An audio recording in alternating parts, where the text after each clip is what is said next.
കൽബിന്റെ തീരത്ത്. രചന ഷംസീന ഫിറോസ്. അവതരണം ഷാഹുൽ മലയിൽ. എഡിറ്റിംഗ് ഷിരീജ് പൂനൂർ. നിർമ്മാണം PNR ക്രിയേഷൻസ്. ഡാഡ്, പോലീസിനെ വിളിക്ക്. ഇവനൊരു ക്രിമിനലാ. പീഡനം, പെൺവാണിപ്പ് എന്നിങ്ങനെ നിരവധി കേസുണ്ട് അവന്റെ പേരിൽ. കാശെറിഞ്ഞ എല്ലാത്തിൽ നിന്ന് ഊരിയത്. പക്ഷേ ഇനി അതുണ്ടാവരുത്. മേയർ ഭവനത്തിലേക്ക് അതിക്രമിച്ചു കയറുന്ന പേരിൽ കംപ്ലൈന്റ് ചാർജ് ചെയ്യുക. മാത്രമല്ല, മറ്റെന്തൊക്കെ കേസ് പെൻഡിങ്ങിലുണ്ടോ അതൊക്കെ ഇവന്റെ തലയിലേക്ക് കെട്ടിവെക്കാൻ പറ SIയോട്. ഇനി ഈ ജന്മത്തിൽ ഇവൻ പുറം ലോകം കാണരുത്. താജിന്റെ ശബ്ദമല്ലാതെ പൊങ്ങിയിരുന്നു. ഉപ്പ അപ്പോൾ തന്നെ പോലീസിനെ വിളിച്ചു. 5 മിനിറ്റിനുള്ളിൽ പോലീസ് വരികയും ആസിഫിനെ തൂക്കിയെടുത്ത് കൊണ്ടുപോവുകയും ചെയ്തു. പൗലോസേട്ടൻ എല്ലാം കണ്ട് ഭീതിയോടെ നിന്നു. അവനെങ്ങനെ അകത്ത് കിടന്ന്? സെക്യൂരിറ്റി വിളിക്കൂ. താജ് പൗലോസേട്ടനോട് ആജ്ഞാപിച്ചു. അവന്റെ ദേഷ്യം കണ്ട് പൗലോസേട്ടൻ പേടിച്ചുപോയി. വേഗം സെക്യൂരിറ്റി വിളിച്ചു വന്നു. എന്തിനാണോ തന്നെ ഇവിടെ നിർത്തിയിരിക്കുന്നത്? എന്തിനാ താൻ മാസാമാസം ശമ്പളം ഇനി വാങ്ങിക്കുന്നത്? താജിന്റെ ശബ്ദം സെക്യൂരിറ്റിയുടെ നേരെ ഉയർന്നു. അത് സർ, അവൻ വന്നത് ഞാൻ കണ്ടിരുന്നില്ല. വീട്ടിൽ നിന്നൊരു കോൾ ഉണ്ടായിരുന്നു. റോഡിലെ വണ്ടിയുടെ ശബ്ദത്തിലൊന്നും കേൾക്കാത്ത കാരണം ഞാൻ അല്പം മാറി നിന്നിരുന്നു. പിന്നെ വീടിനകത്തേക്ക് കടക്കുമ്പോൾ ഇവിടെ പൗലോസേട്ടൻ ഉണ്ടായിരുന്നില്ലേ. വീട്ടിലേക്ക് ആരൊക്കെ വരുന്നു എന്ന് നോക്കേണ്ട അടുക്കളക്കാരന്റെ ജോലിയല്ല, കാവൽക്കാരന്റെ ജോലിയാ. അതിന് കഴിയില്ലേ പിന്നെ എന്തിനാ താൻ ഇവിടെ? നിർത്തിക്കോ. ഇനി തന്റെ സേവനോട് ആവശ്യമില്ല. You are dismissed. അവന്റെ ശബ്ദം ഉറച്ചതായിരുന്നു. താജ്, നോ ഡാഡ്, ഞാൻ തീരുമാനിച്ചു കഴിഞ്ഞു. ചെയ്യുന്ന ജോലിയുടെ ആത്മാർത്ഥതയില്ലാത്തവരെ തീറ്റിപ്പോരേണ്ട കാര്യം നമുക്കില്ല. എനിക്ക് വലുത് അവളാ, അവളുടെ സുരക്ഷയാ. ഡാഡാ വിഷുവിൽ കണ്ടിരുന്നില്ലെങ്കിലോ? ഞാൻ എത്താനൊരു നിമിഷം വൈകിയിരുന്നെങ്കിലോ? സംരക്ഷിക്കാനാണ് ഞാൻ കൂടെ കൂട്ടിയത്, അല്ലാതെ മരണത്തിലേക്ക് തള്ളിയിടാനല്ല. എന്നെ ഇഷ്ടമല്ലാതിരുന്നിട്ട് അവളിവിടെ കടിച്ചു തൂങ്ങി നിൽക്കുന്ന എന്തിനാ? സ്വന്തം വീട്ടിൽ സേഫ് അല്ലാത്തതുകൊണ്ടല്ലേ? സോറി ഡാഡ്, ഇയാളിനി ഇവിടെ വേണ്ട. ഇയാളുടെ അശ്രദ്ധ മൂലമാ ഇന്നെനിക്ക് അവളുടെ സമ്മതമില്ലാതെ അവളുടെ ഉള്ളിലെ സ്ത്രീയെ തൊടേണ്ടി വന്നത്. അവൻ മുകളിലേക്ക് കയറിപ്പോയി. ഉപ്പാക്ക് ഒന്നും ചെയ്യാൻ കഴിയുമായിരുന്നില്ല. പകുതി മാസമേ ആയിരുന്നുള്ളൂ. പക്ഷെ മുഴുവൻ ശമ്പളം കൊടുത്ത് സെക്യൂരിറ്റിയെ പിരിച്ചുവിട്ടു. തൻ്റെ ഉള്ളിലെ സ്ത്രീയിൽ നിന്ന് എന്തോന്നും നഷ്ടപ്പെട്ടു പോയത് അവൾ അറിഞ്ഞു. അവൻ അങ്ങനെ ചെയ്യുമെന്ന് കരുതിയതേയില്ല. അവനെ എതിർക്കാനും കഴിഞ്ഞില്ല. അവൾ തളർച്ചയോടെ ഭിത്തിയിലേക്ക് ചേർന്നു. ലൈല. അവൻ അവളുടെ അടുത്തേക്ക് വന്നു. അവൾ മുഖം കൊടുക്കാതെ തിരിഞ്ഞു. നിന്നെ തളർത്തണമെന്ന് കരുതി ചെയ്തല്ല, നിന്നിൽ എൻ്റെ ബലം കാണിച്ചതുമല്ല. അവൻ അങ്ങനെയൊക്കെ പറഞ്ഞപ്പോൾ തോറ്റുപോകാൻ നിൽക്കാൻ വേണ്ടി. ആദ്യ ചുംബൻ അവളുടെ സമ്മതത്തോടെ ആവണമെന്നുണ്ടായിരുന്നു. അതിനുവേണ്ടിയാ എത്രയോ അവസരം കിട്ടിയിട്ടും ഒന്നും ഉപയോഗിക്കാതെ അവളുടെ മനസ്സ് മാറാൻ വേണ്ടി കാത്തുനിന്ന്. പക്ഷേ ഇന്ന് പറ്റിപ്പോയി. ആസിഫിൻ്റെ മുന്നിൽ തോൽക്കാൻ പറ്റില്ലായിരുന്നു.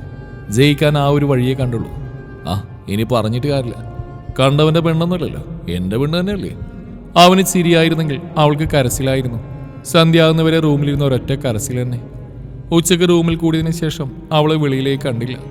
ഇന്നത്തെ സംഭവത്ത് അവളാകെ മൂഡൌട്ടായിരിക്കുമെന്ന് കരുതി ഉപ്പ അവളെ വിളിച്ച് ഡിസ്റ്റർബ് ചെയ്യുകയൊന്നും ചെയ്തില്ല. താജാണെങ്കിൽ അവൾ ഏത് നിമിഷവും പൊട്ടിത്തെറിക്കാമെന്ന് പേടിച്ച് അവളുടെ ഭാഗത്തേക്ക് പോയില്ല. രാത്രി ഭക്ഷണം കഴിക്കാൻ അവളെ താഴെ കണ്ടില്ല. ഉപ്പ അവനോട് അവളെ വിളിച്ചുകൊണ്ട് വരാൻ പറഞ്ഞു. അവൻ എതിർപ്പൊന്നും പറഞ്ഞില്ല. റൂമിലേക്ക് ചെന്നപ്പോൾ കണ്ടത് ആകെ നനഞ്ഞു വിറച്ച് കിടക്കുന്ന അവളെയാണ്. ഡി, അവൻ അടുത്ത് നിന്നിരുന്നു. ആകെ മരവിച്ച പോലെ ഒരു കിടത്തമായിരുന്നു. എന്താ അവസ്ഥയാടി ഇത്? എന്നുള്ള ദേഷ്യത്തിനാണോ ഈ കിടപ്പ്? ദേഷ്യമൊക്കെ പിന്നെ തീർക്കാം. ഇപ്പം നീ എണീക്ക്. ഒന്നും കഴിച്ചില്ലല്ലോ. ഉപ്പ കഴിക്കാൻ വിളിക്കുന്നു. വാ. എടി, കഴിക്കുന്നില്ലേ? വേണ്ട, എണീറ്റ് ആ ഡ്രസ്സെങ്കിലും മാറ്റിയിട്ട് കിടക്ക്. അവൻ അലറി. എന്നിട്ട് അവൾക്ക് ഉറക്കം ഞെട്ടിയില്ല. തിരിഞ്ഞു കിടന്ന് സുഖമായി ഉറങ്ങാൻ തുടങ്ങി. ഈ കോപ്പ് ഇനി വിളിക്കാൻ എന്നെ കൊണ്ട് പറ്റില്ല. ഒന്ന് കിസ് ചെയ്തെന്ന് കരുതി നിന്റെ കാല് പിടിക്കാമെന്ന് എന്നെ കിട്ടില്ല. കഴിക്കുന്നില്ലേ? വേണ്ട, ആർക്കാ നഷ്ടം? പക്ഷേ നിന്നെ ഇങ്ങനെ കിടത്താൻ എനിക്ക് പറ്റില്ല. എങ്ങാനും പനി പിടിച്ചാൽ നഷ്ടം എനിക്ക് തന്നെയാ. നിന്റെ എനർജി ലോ ആവുന്ന എനിക്ക് ഇഷ്ടമല്ല. അവൻ ലൈറ്റ് ഓഫ് ചെയ്തു. ബ്ലാങ്കറ്റ് എടുത്ത് അവിടെ കഴുത്ത് വരെ പുതപ്പിച്ചു. എന്നിട്ട് പണി തുടങ്ങി. രാവിലെ ഉറക്കമുടുന്ന ബ്ലാങ്കറ്റ് മാറ്റി അവൾ സ്വന്തം ദേഹം കണ്ട് നെഞ്ചത്ത് ഇടിവെട്ടിയതുപോലെ കിടന്നു. മാറ്റിയ ബ്ലാങ്കറ്റ് അതേ വേഗത്തിലെടുത്ത് ദേഹത്തേക്ക് ഇട്ടു. ധരിച്ചിരുന്ന ചുരിദാർ കാണാനില്ല. പകരം അവൻ്റെ ഒരു ഷർട്ട് മാത്രമാണ് അവളുടെ വേഷം. അതവിടെ തുടവരെ ഉണ്ടായിരുന്നുള്ളൂ. രാത്രിയിൽ എന്ത് സംഭവിച്ചു എന്ന് അവൾക്കൊരു ഊഹവും കിട്ടിയില്ല. അവൻ വേണ്ടാത്ത എന്തെങ്കിലും? അവളുടെ ഉള്ളിലൂടെ ഒരു ചോദ്യവും വിറയിലും ഒപ്പത്തിനൊപ്പം കടന്നുപോയി. ദേഷ്യത്തോടെയും സങ്കടത്തോടെയും എഴുന്നേറ്റിരുന്നു. ആഹാ, എണീറ്റോ? അവൻ തലയും തോർത്തിക്കൊണ്ട് ബാത്റൂമിൽ നിന്ന് ഇറങ്ങി. നീ എന്തെന്നെ ചെയ്ത്? അവൾ രൂക്ഷമായി അവൻ്റെ മുഖത്തേക്ക് നോക്കി. അത് ഞാൻ നിന്നോടല്ലേ ചോദിക്കേണ്ടത്. വേറെ ഏത് നേരത്തും നീ എനിക്ക് സമാധാനം തരില്ല. ഇപ്പതേ ഉറങ്ങുമ്പോഴും എന്ത് കിടത്തായിരുന്നടി. ആകെ നനഞ്ഞ് കുളിച്ച് ഭ്രാന്താണ് നിനക്ക്. തലവഴി വെള്ളമൊഴിച്ച് വന്ന് കിടക്കാൻ. അതുപോട്ടെ, വിളിച്ച എണീറ്റൂടെ നിനക്ക്? എത്ര വട്ടം വിളിച്ചു ഞാൻ? പോത്തുപോലെ കിടന്നുറങ്ങിക്കോളും മനുഷ്യന്മാർക്ക് പണിയുണ്ടാക്കാൻ. അവൻ ടവൽ ഹാങ്ങറിലേക്ക് ഇട്ടു. അവൻ്റെ കൂസലില്ലായ്മ അവളെ ദേഷ്യം പിടിപ്പിച്ചു. പുതപ്പിച്ചിരുന്ന ബ്ലാങ്കറ്റ് എടുത്ത് ചുറ്റി അവൾ കട്ടിലിൽ നിന്നിറങ്ങി അവൻ്റെ അടുത്തേക്ക് ചെന്നു. ഞാൻ എങ്ങനെ ഇരുന്നാലും നിനക്കെന്താ? നിന്നോട് ആരടാ എന്റെ ഡ്രസ്സ് മാറ്റാൻ പറഞ്ഞ്? ആരോട് ചോദിച്ചിട്ടാ നീ അത് ചെയ്ത്? എന്തിനാ എന്നെ നിന്റെ ഷർട്ട് ഇടിപ്പിച്ച്? ഒരവസരം കിട്ടാൻ കാത്തിക്കായിരുന്നല്ലേ? എന്ത് വിശ്വസിച്ചാ ഞാൻ അതിന്റെ കൂടെ ഒന്നിച്ചൂടെ? പൂർത്തിയാക്കാൻ കഴിഞ്ഞില്ല. സങ്കടം കൊണ്ട് വാക്കുകൾ മുറിഞ്ഞുപോയി അവൾക്ക്. അവളുടെ ഫീലിംഗ് അവന് മനസ്സിലായി. പക്ഷേ കുറച്ച് പേടിപ്പിക്കാൻ തന്നെ തീരുമാനിച്ചു. അപ്പൊ നീ നനഞ്ഞൂട്ടി കിടന്നപ്പോ ഞാൻ നിന്റെ ഡ്രസ്സ് മാറ്റി തന്നോ നിന്നെ എന്റെ ഡ്രസ്സ് ഇടിയിപ്പിച്ചുവാണ് നിന്റെ പ്രശ്നം അല്ലേ? ശരി, ഞാൻ ഇടിയിപ്പിച്ച് ഞാൻ തന്നെ മാറ്റി തന്നോളാം.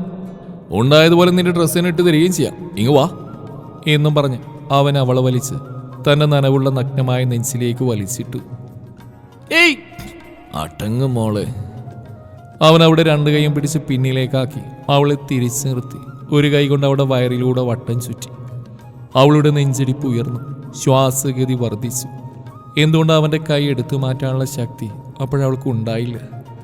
അവൻ്റെ കൈ പതിയെ അവളുടെ വയറിൽ നിന്നും താഴേക്ക് നീങ്ങി ഷർട്ടിൻ്റെ അറ്റത്ത് ചെന്ന് നിന്നു. ബട്ടൺസ് ഓരോന്ന് വീതം അഴിയുന്നത് അവൾ അറിഞ്ഞു. ദയനീയതയോടെ വേണ്ടാന്നുള്ള അർത്ഥത്തിൽ തലചരിച്ച് അവൻ്റെ മുഖത്തേക്ക് നോക്കി. അവനത് കണ്ണിൽ നിന്നടിച്ചു. അവളുടെ ശരീരം തളർന്നു പോയിരുന്നു. കണ്ണുകൾ ഇറുക്കിയടച്ച് മുഖം തിരിച്ചു നിന്നു. അവൻ്റെ മുഖത്ത് ചിരി നിറഞ്ഞു. അവളുടെ രണ്ട് ചുമലിലും കൈവച്ച് അവളെ തൻ്റെ നേർക്ക് തിരിച്ചു നിർത്തി. അവൾ കണ്ണ് തുറന്ന് നോക്കി. ആ കണ്ണുകളിൽ നനവ് ഊറിക്കൂടിയത് അവൻ കണ്ടു. അത്രയ്ക്കും വിശ്വാസമില്ലടി നിനക്കെന്നെ. എത്ര വട്ടം പറഞ്ഞാൽ ഞാൻ ഈ ശരീരം കൊതിച്ചല്ല, പകരം മനസ്സ് കൊതിച്ചാ സ്നേഹിച്ചതെന്ന്. നീ നേരത്തെ പറഞ്ഞില്ലേ അവസരം കാത്തുനിന്നാണെന്ന്. അങ്ങനെയെങ്കിൽ എത്രയോ അവസരം എനിക്ക് കിട്ടിയിട്ടുണ്ട്. എന്നെങ്കിലും ഞാൻ നിന്റെ ചാരിത്രത്തിൽ തൊട്ടിട്ടുണ്ടോ? പെണ്ണിന് ജീവനേക്കാൾ വലുത് അവളുടെ ചാരിത്രമാണെന്ന് എനിക്കറിയാം. ഞാൻ കളങ്കപ്പെടുത്തിയിട്ടൊന്നുമില്ല നിന്നെ. പിന്നെ ആ കിസ്, അതാ സാഹചര്യത്തിൽ പറ്റിപ്പോയതാ, അല്ലാതെ എൻ്റെ കാമം കൊണ്ടൊന്നുമില്ല. ഞാനൊന്നും കണ്ടിട്ടില്ല. ലൈറ്റ് ഓഫ് ചെയ്താ മാറ്റിയത്. ആ ചുരിദാറൊന്നും വലിച്ചു കയറ്റി തരാൻ എനിക്ക് അറിഞ്ഞൂടാ, അതാ ഷർട്ടിട്ട് തന്നെ അവൻ പറഞ്ഞു. അവളൊന്നും മിണ്ടിയില്ല. കണ്ണു നിറഞ്ഞതിൻ്റെ ഇടയിൽ അവനെ കടുപ്പിച്ച് നോക്കി. നെഞ്ചിൽ പിടിച്ചൊരൊറ്റ ഉന്ത് വെച്ച് കൊടുത്ത് ബാത്റൂമിലേക്ക് കയറി. ചേച്ചി ചേച്ചി ചേച്ചി എബിച്ചേട്ടൻ്റെ ഫ്രണ്ടല്ലേ, ഇതൊന്ന് എബിച്ചേട്ടന് കൊടുക്കുവോ? ഒരു പെൺകുട്ടി നുസ്രയുടെ അടുത്തേക്ക് വന്നൊരു കടലാസ് നീട്ടിക്കൊണ്ട് ചോദിച്ചു. നുസ്രക്ക് ആ കുട്ടിയെ പരിചയമൊന്നും ഇല്ലായിരുന്നു. നുസ്ര ഒന്ന് പുഞ്ചിരിച്ച് കൊടുക്കാമെന്ന് പറഞ്ഞ് ആ കടലാസ് വാങ്ങിച്ചു. താങ്ക്സ് ചേച്ചി. ആ കുട്ടി സന്തോഷത്തോടെ പോവാൻ നിന്നു. അല്ല, ആരെന്നാണെന്ന് പറയണം? നുസ്ര ചോദിച്ചു. എബിച്ചേട്ടന് കൊടുത്താൽ മതി, ആളാരാണെന്ന് പറയണമെന്നില്ല. ഇത് കണ്ടാൽ പറയാൻ തന്നെ അറിയും. ആ കുട്ടി തിരിഞ്ഞെന്ന് നുസ്രയെ നോക്കി പറഞ്ഞു. നടക്കട്ടെ നടക്കട്ടെ. നുസ്ര കളിയാക്കി ചിരിച്ചുകൊണ്ട് എബിയുടെ ക്ലാസ്സിലേക്ക് പോയി. ക്ലാസ്സിൽ ഒരുത്തിയോട് കത്തി വെക്കുന്ന അവനെ പുറത്തേക്ക് വിളിച്ചു. എന്നതാടി, മനുഷ്യനൊന്നും വായിട്ടലക്കാനും സമ്മതിക്കില്ല, അപ്പോഴേക്കും വന്നോളൂ. കണ്ടവളോടുമാരുള്ള വായിട്ടലക്കൽ നിർത്താൻ സമയമായി മോനെ. ദേ നിനക്കൊരു ലവ് ലെറ്റർ. നുസ്ര കൈയിലുള്ള പേപ്പർ ഉയർത്തി കാണിച്ചു. പിശാശേ, നീ വായിച്ചോ അത്? എബി നെഞ്ചത്ത് കൈവച്ചു. അയ്യേ, നിന്റെ സ്വഭാവം എനിക്കില്ല, ഞാൻ ഡീസൻ്റാ. ഞാൻ മറ്റുള്ളവരുടെ ലവ് ലെറ്ററിൽ കൈയിടാറില്ല.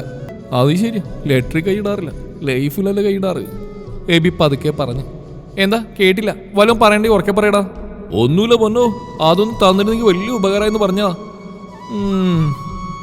അവളൊന്ന് ഇരുത്തിമൂളിൽ ലെറ്റർ അവൻ്റെ നേരെ നീട്ടി. അവൻ വാങ്ങിക്കാൻ നോക്കിയതും അവൾ പെട്ടെന്ന് കൈപ്പിൻ വലിച്ച് കളഞ്ഞു. എന്തോന്നാടി? അല്ലേ ബി, ആരാ കുട്ടി? ഞാനിവിടെ കണ്ടിട്ടുണ്ട്, പക്ഷെ വലിയ പരിചയം തോന്നിയില്ല. നീ കൊടുത്തതിൻ്റെ മറുപടിയാണോ ഇത്? അതിന് ഞാനെപ്പോൾ കൊടുത്തു ലെറ്റർ? ഞാനൊന്നും കൊടുത്തിട്ടില്ല. പിന്നെ ആള് ഞാനാണ് കണ്ടേ. നീയല്ലേ അവളെ കണ്ടത് ലെറ്റർ വാങ്ങിച്ചുകൊണ്ട് വന്നു. അപ്പം എന്ത് കിട്ടിയാലും വാങ്ങിച്ചുകൊണ്ട് വരുന്ന ടൈപ്പാണല്ലേ നീ. അറ്റ്ലീസ്റ്റ് പേര് പോലും ചോദിച്ചില്ല. കഷ്ടം. എബി അവളെ പുച്ഛിച്ചു. പോടെ പട്ടി, അപ്പം നിനക്കൊരു ഐഡിയ ഇല്ലെന്നാണോ? അവൾ നഖം കടിച്ചു. അത് നീ ആ പേപ്പറിങ് കൊടുത്താ, എന്നിട്ട് നോക്കാം ഐഡിയ എയർടെല്ലൊക്കെ ഉണ്ടോയെന്ന്. അവൻ പേപ്പർ തട്ടിപ്പറിച്ചു. പ്രിയപ്പെട്ട എബി ചേട്ടായിക്ക്, ചേട്ടായിക്ക് എന്നോടുള്ള അതേ ഇഷ്ടം ഇനി മുതൽ എനിക്കും ചേട്ടായിയോടുണ്ടാവും. തുടക്കം തൊട്ടേ എനിക്ക് ഇഷ്ടമായിരുന്നു, പക്ഷെ മനസ്സ് തുറക്കാനൊരു മടി. പുറകെ വന്നപ്പോഴൊക്കെ മൗനം പാലിച്ച് അതുകൊണ്ടാണ്. പിന്നെ ചേട്ടായിയുടെ പ്രണയം സത്യമാണോ എന്ന് അറിയണം തോന്നി. 100% സത്യമാണെന്ന് മനസ്സിലായി. നാളിതുവരെയായിട്ട് എൻ്റെ പുറകെയല്ലാതെ ചേട്ടായി മറ്റൊരു കൊച്ചിനെയും പുറകെടുക്കുന്ന ഞാൻ കണ്ടിട്ടില്ല. ഒരുപാട് നാൾ പുറകെ നടത്തിച്ച് അതിനനുകൂലമായൊരു മറുപടി വന്ന് സന്തോഷപ്പെടുത്തുന്നു. മുന്നിൽ വന്നിന്ന് പറയണമെന്നായിരുന്നു ആഗ്രഹം, പക്ഷേ ധൈര്യമില്ല. ഇത് പറയുന്ന കാര്യം ഓർക്കുമ്പോൾ തന്നെ കയ്യിനും കാലിനൊക്കെ ഒരു വിറയൽ. അതുകൊണ്ട് ഈ വഴി തിരഞ്ഞെടുത്ത്. എന്തായാലും മറുപടി അറിയണേ. ഞാൻ ചെയ്ത പോലെ വേണ്ട, ഡയറക്റ്റ് മതി. എനിക്ക് സംസാരിക്കണമെന്നുണ്ട്. കാത്തിരിക്കുന്നു, ജൂവൽ. വായിച്ചു കഴിഞ്ഞത് എബിയുടെ കണ്ണിന് മുമ്പിലൂടെ നക്ഷത്രം തിളങ്ങുന്നു, ചെവിക്കരിയിലൂടെ കിളി പറക്കുന്ന പോലെയും തോന്നി. ഒന്നും വിശ്വസിക്കാൻ കഴിഞ്ഞില്ല. വായും പൊളിച്ച് ഒരേ നിൽപ്പ് നിന്നു. എടാ എന്താടാ ഇതില്? നുസ്ര അവരെ ഷോൾഡർ പിടിച്ച് കുലുക്കി. സന്തോഷം കൊണ്ട് എനിക്ക് ഇരിക്കാൻ വയ്യേ, ഞാനിപ്പോ മാനത്ത് വലിഞ്ഞു കയറും. അവൻ ആഹ്ലാദം കൊണ്ട് നുസ്രയെ കെട്ടിപ്പിടിച്ചു. വിട്ര, വെറുതെ എനിക്ക് പേരുദോഷം കേൾപ്പിക്കാൻ. എടാ പൊട്ട, എന്നെയല്ല, പോയി അവളെ കെട്ടിപ്പിടി. ഇല്ലേ നിന്നെ തേടി വന്ന പ്രണയം അതുവഴി തന്നെ പറന്നു പോകും. അവൾ അവനെ പിടിച്ചു മാറ്റി ഷാളും ടോപ്പൊക്കെ ശരിയാക്കി. എടി ജുവല അത് അവളാ നിന്റെ കയ്യിൽ തന്ന്. നാളുകളായി ഞാൻ അവളുടെ പിന്നാലെ നടക്കാൻ തുടങ്ങിയിട്ട്. ശരിക്കും പറഞ്ഞാൽ 2.5 വർഷം. ഞാൻ ഡിഗ്രി ലാസ്റ്റ് ഇയർ ഉണ്ടാകുമ്പോൾ തുടങ്ങിയതാ. അന്ന് അവൾ ഫസ്റ്റ് ഇയറാ. ഇതുവരെ ഒന്നും തിരിഞ്ഞു നോട്ടം പോലും ഉണ്ടായിട്ടില്ല. ഇന്ന് കിട്ടി, ഗ്രീൻ സിഗ്നൽ തന്നെ കിട്ടി. ഹാപ്പിയായി മോളെ, ഒരുപാട് ഹാപ്പിയായി. ഓ അപ്പം അതാണ്. എന്തായാലും കൺഗ്രാറ്റ്സ്. ചിലവുണ്ട് പോനെ, ചെറുതൊന്നല്ല കേട്ടോ. വലിയ സന്തോഷത്തിന് വലിയ ചിലവ് തന്നെ വേണം.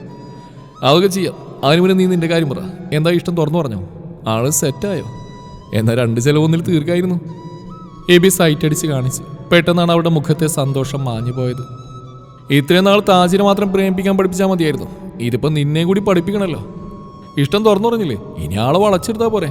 അത് വേഗം നോക്ക്. പെണ്ണ് വിചാരിച്ചാൽ നടക്കാത്തതൊന്നുമില്ല, എബി പറഞ്ഞു. നുസ്ര ഒരു ഞെട്ടലോടെ അവൻ്റെ മുഖത്തേക്ക് നോക്കി. നോക്കണ്ട, ഞാൻ അറിഞ്ഞു നിന്റെ മനസ്സിലുള്ള മിസ്റ്റർ പെർഫെക്റ്റ് മുന്നെയാണെന്ന്. അവനെന്നോടെല്ലാം പറഞ്ഞു. എന്ത് പറഞ്ഞെന്ന് അവൾ പരിഭ്രമത്തോടെ ചോദിച്ചു.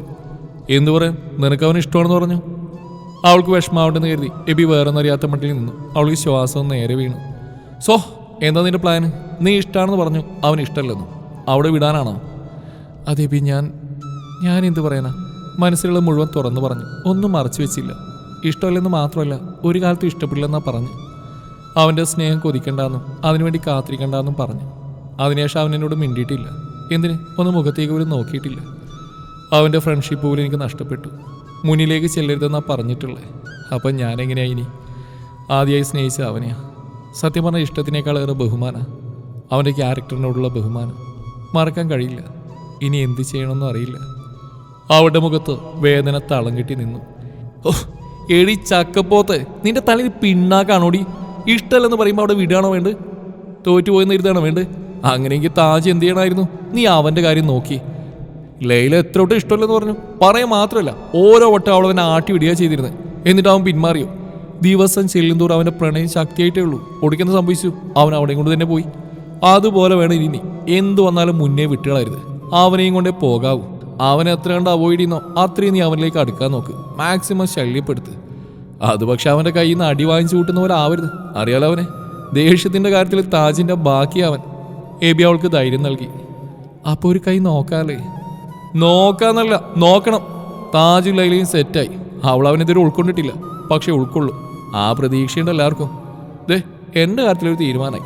ഇനി നീയും മുന്നേയും മാത്രമേ ഉള്ളൂ. ഇനി എക്സാം അത് എന്നൊക്കെ പറഞ്ഞാൽ ആകെ പുലിവാല. അതുകൊണ്ട് കിട്ടുന്ന സമയം നല്ലപോലെ ഉപയോഗിക്കുക. അപ്പോൾ ശരി, അവന് വളക്കാനുള്ള വഴി ആലോചിക്കുക. ഞാൻ പോട്ടെ, ജൂവൽ വെയിറ്റിംഗാ. അവനൊന്ന് ചിരിച്ച് സൈറ്റ് അടിച്ച് കാണിച്ചുകൊണ്ട് ജൂവലിനെ നോക്കിപ്പോയി. അപ്പോഴേക്കും നുസ്ര മുന്നേ വളക്കാനുള്ള വഴികൾ ആലോചിച്ച് തുടങ്ങിയിരുന്നു. വൈകുന്നേരം വീട്ടിലെത്തിയതും നുസ്ര കുളിച്ചു മാറ്റി താജിൻ്റെ വീട്ടിലേക്ക് പോയി. ലൈല നുസ്രയെ കണ്ടപ്പോൾ ആദ്യം മൈൻഡ് ചെയ്തില്ല. പിന്നെ ഇത്രയും ദിവസം തന്നെ കാണാൻ വരാത്തതിൻ്റെ പരിഭവം പറഞ്ഞു. ഇവിടുത്തെ കാര്യം പറ, എങ്ങനെയുണ്ട്? ഉപ്പ സൂപ്പറല്ലേ? താജു നീ ഒടുക്കത്തെ റൊമാൻസ് അല്ലേ? നുസ്ര ഇരുന്ന് ചിരിക്കാൻ തുടങ്ങി. അവൾ പല്ല് ഞെരിച്ച് നുസ്രയെ കടുപ്പിച്ചു നോക്കി. നീ ഇങ്ങനെ നോക്കൊന്നും വേണ്ട. എത്ര നാളിങ്ങനെ അടിപിടി കൂടും? നിനക്ക് തന്നെ മടുക്കൊരു ദിവസം. അന്ന് നീ അവനെ സ്നേഹിച്ചു തുടങ്ങും. പെണ്ണുങ്ങളൊക്കെ അങ്ങനെ തന്നെയാണ്. സ്നേഹം കിട്ടുന്ന ഭാഗത്തേക്ക് താനേ ചാഞ്ഞ് പൊക്കോളും. അവൻ്റെ സ്നേഹം നീ തിരിച്ചറിയാതെ പോവില്ല, അതെനിക്ക് ഉറപ്പാണ്. നുസ്ര അവിടെ കൈ കവർന്നു. ലൈല അതിനെക്കുറിച്ചൊന്നും മിണ്ടിയില്ല. വിഷയം മാറ്റാനെന്നോണം കോളേജിലെ കാര്യങ്ങളെക്കുറിച്ച് ചോദിച്ചുകൊണ്ടിരുന്നു. നുസ്ര ഒന്നും വിട്ടില്ല. ഓരോ ദിവസത്തെ കാര്യങ്ങളും വള്ളിപുള്ളി തെറ്റാതെ വിസ്തരിച്ചു കൊടുത്തു. പറഞ്ഞ കാര്യങ്ങളിലൊന്നും നുസ്ര മുന്നേയെക്കുറിച്ച് പറഞ്ഞില്ല. അതുകൊണ്ട് ലൈല മുന്നയുടെ വിശേഷം തിരക്കി. നുസ്രയ്ക്ക് എന്ത് പറയണമെന്ന് അറിഞ്ഞില്ല. വാതോരാതെയുള്ള സംസാരം നിലച്ചു. മൗനം മാത്രമായി. എടി നിന്നോടാ ചോദിക്കുന്നേ, എന്തോന്നും മിണ്ടാത്തേ? മുന്നേ കോളേജിൽ വരാറില്ലേ? എന്നെ ഒരു വട്ടം പോലും വിളിച്ചിട്ടില്ല. ദുഷ്ട കാണട്ടെ, ഞാൻ അവനെ കൊടുക്കുന്നുണ്ട് കണക്കിന്.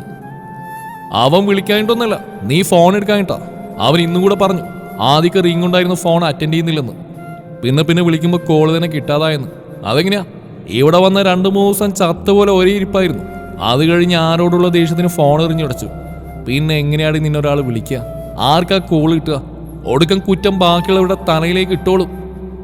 മെയിൻ ഡോർ കടന്ന് അകത്തേക്ക് വന്ന താജ് ലൈലയുടെ സംസാരം കേട്ട് പറഞ്ഞു. നിന്നിങ്ങോട്ട് ആരും വിളിച്ചോ? എൻ്റെ വീട്ടിലേക്ക് വരാൻ ഇവിടെ സംസാരിക്കാനും എന്നാരും വിളിക്കണ്ട. അവൻ ഓവർ ഷർട്ട് ഊരി അവളുടെ മടിയിലേക്ക് ഇട്ടു. അവിടെ അടുത്ത് വന്നിരുന്നു. അവൾ അപ്പം തന്നെ അത് ചുരുട്ടിക്കൂട്ടി നിലത്തേക്ക് എറിഞ്ഞ് അവിടെ നിന്ന് എണീക്കാനൊരുങ്ങിയതും അവൻ അവൾ അവിടെ തന്നെ പിടിച്ചിരുത്തി. നുസ്രയുള്ളത് കാരണം അവൾ ശബ്ദം എടുക്കാൻ നിന്നില്ല. വേറൊന്നുമല്ല, നുസ്ര ഉപദേശം തുടങ്ങി. അതുകൊണ്ട് പല്ലിയരിച്ച് അവിടെ തന്നെ അമർന്നിരുന്നു. എല്ലാം കണ്ട് നുസ്ര ചിരിക്കാൻ തുടങ്ങി. ഞാൻ കുടിക്കാടുക്കാടി എന്ന് നുസ്രയോട് പറഞ്ഞ ലൈല കിച്ചണിലേക്ക് വിട്ടു. തുടരും ഈ കഥയുടെ ബാക്കി ഭാഗം നാളെ ഇതേ സമയം.